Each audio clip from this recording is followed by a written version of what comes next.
Next up at UFC Baku, we have Tagir Ulanbekov taking on Azat Maksum. Tagir Ulanbekov is 16-2 in his career, 4-1 in his last 5. He is on that 3-fight win streak. He's taking on Azat Maksum, 15-1 in his career, 4-1 in his last 5. He's coming off that first ever career loss, which was a back-and-forth war to Charles Johnson. Tagir Ulanbekov, as we all know, is part of that Khabib Nurmagomedov fight camp. So he's training 24/7. He's allowed no joy in his life whatsoever, and this is all he does. And he fights like the rest of them. He's going to come forward. He's got good enough striking. He's going to try to slow the pace down. He's going to be enormous for the weight class, and he's going to look to wrestle. That's a Tagir Ulanbekov fight. He is very grappling heavy. He has 15 takedowns in his 5-fight UFC career.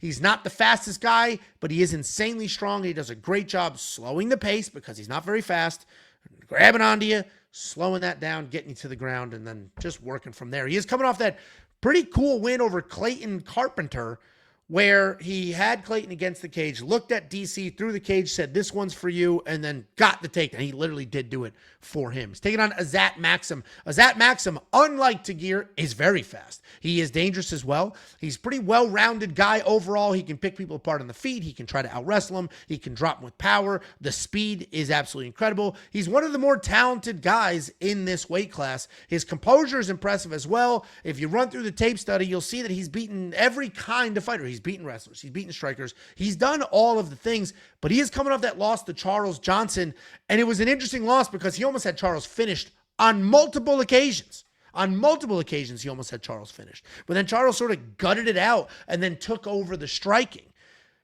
The big sort of red flag here is that Charles was able to wrestle a little.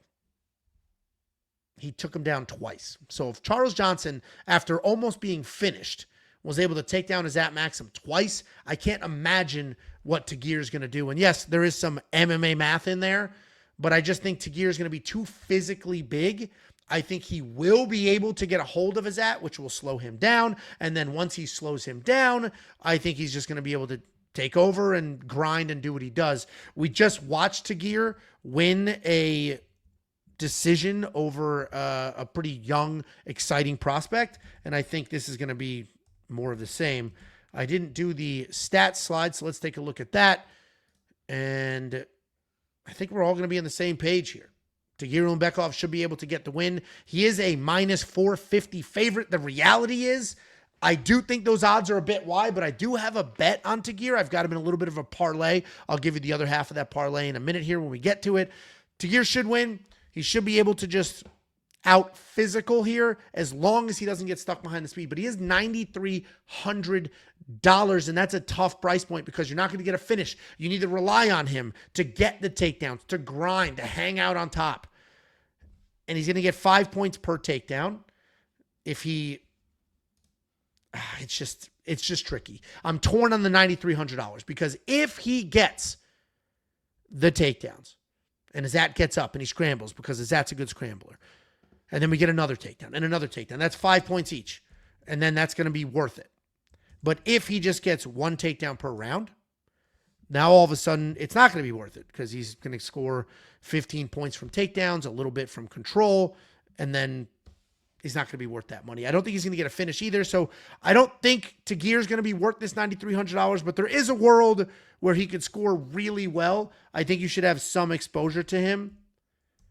Tagir Ulanbekov is going to be the pick. If you do want to check out all the picks, all the bets, all the tools, the artificial intelligence, and every single thing that we offer, go to WeWantPicks.com, click Become a Member at the top. It is only $10 for an entire month. Let's go ahead and take a look at the comments.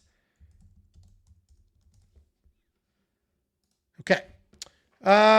Given what Tagir did to Carpenter, I feel pretty comfortable with Tagir being able to get the takedowns here. Clayton Carpenter was a great win for Tagir.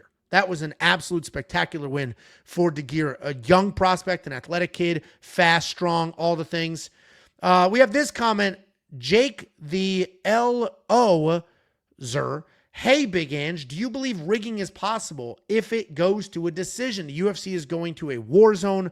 Maybe a warlord needs that giant parlay to hit.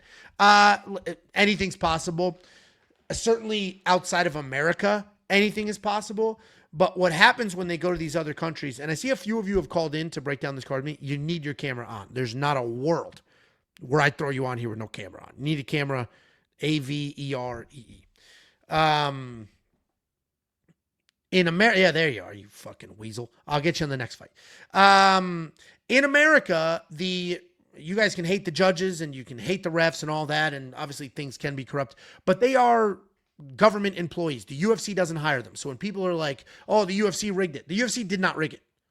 It's possible that a judge is corrupted, but they don't work for the UFC. When they go international, it depends what country they go to. I doubt Azerbaijan has a matured, established athletic commission, which means the UFC is bringing the referees and is bringing the judges. So the UFC is employing them. I'm not going to say that as an objective fact for this region because I'm not 100% sure, but that is what happens when they leave America and they go to countries that don't have the established athletic commission. So it is very possible that something could be rigged. I highly doubt it, though. I mean, how many times have we seen just like the most insane decision, the most insane stoppage? We dwell on it when we do, but the reality is the number of fights they put on, it doesn't happen as often as it would indicate based off comment sections. Let's see. Hometown cooking on judging has not at all been a solid betting strategy. I completely agree. What else we got? Super chat from Flexo, $2 Canadian.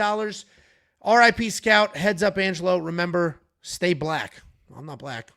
I wouldn't mind it. I'll tell you that right now. But I appreciate that. And honestly, I got a little choked up. It's because I was looking at the freaking pictures of him. Because when I'm not looking at pictures of him, life is normal. Like, I'm not like, oh, it's quiet in here, you know. When you look at the pictures, it's like, oh, Jesus, oh, my God. So that's tough. And my daughter is struggling. My oldest daughter, this fucking ripped me to fucking pieces.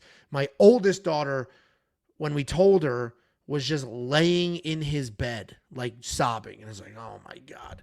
So it's touch and go. I'll be fine. I appreciate you very much